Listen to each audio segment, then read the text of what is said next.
Welcome back to National Report. More women ran for office in 2018 than ever before. 125 were elected, leading to a record number of women in Congress.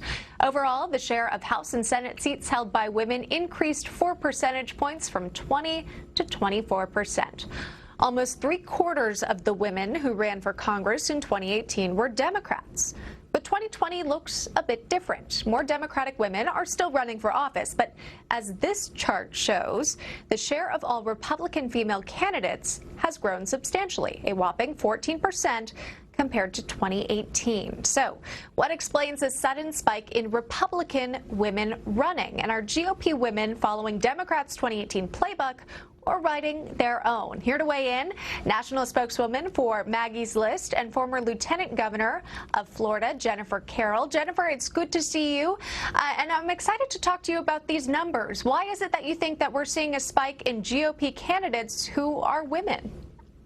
It's good to see you as well. And we're not only just seeing women, we're seeing younger women that are in a professional fields. And we've seen with the Good Old Boy Network that women were precluded from competing in the primary elections because on the Republican side, it was known to stay out of the primary, let it run its course. But what we saw with Maggie's List is that if we weren't supporting our female candidates in the primary, they would have no chance to get to a general election to win. And we have almost 30 candidates that came out of the primary that'll be going into the general election. We have qualified candidates that's very diverse, a very great cross-section of individuals from the business world to the military. And with the support that these conservative women are getting from Maggie's List, gave them the boost and the confidence and the education and information as to how to run a viable campaign.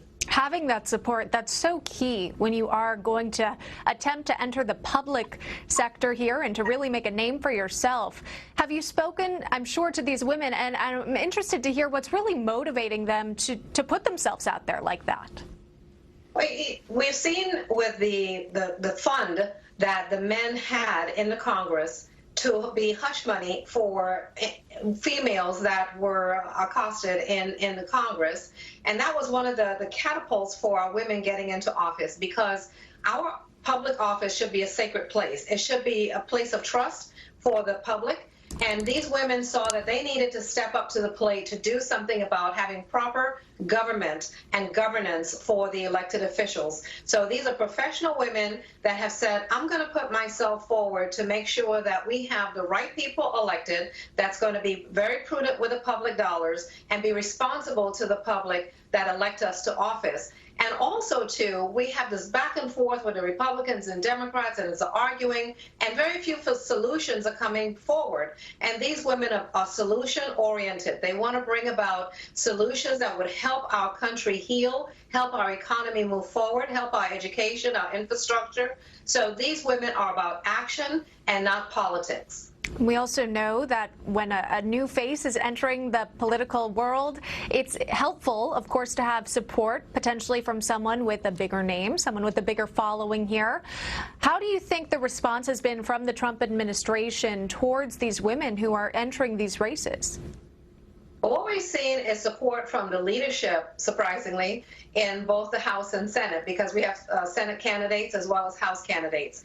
And when we put our candidates before, and we've had Skype and Zoom meetings for the leadership to see our cast of candidates, they have been very impressed and very encouraged and very supportive of our female-supported candidates with Maggie's List. And with us connecting the leadership to our candidates and letting the leadership see the quality of candidates that we have, that they're focused on doing the job that the people will be elected them to do, they have been impressed and very supportive of these candidates.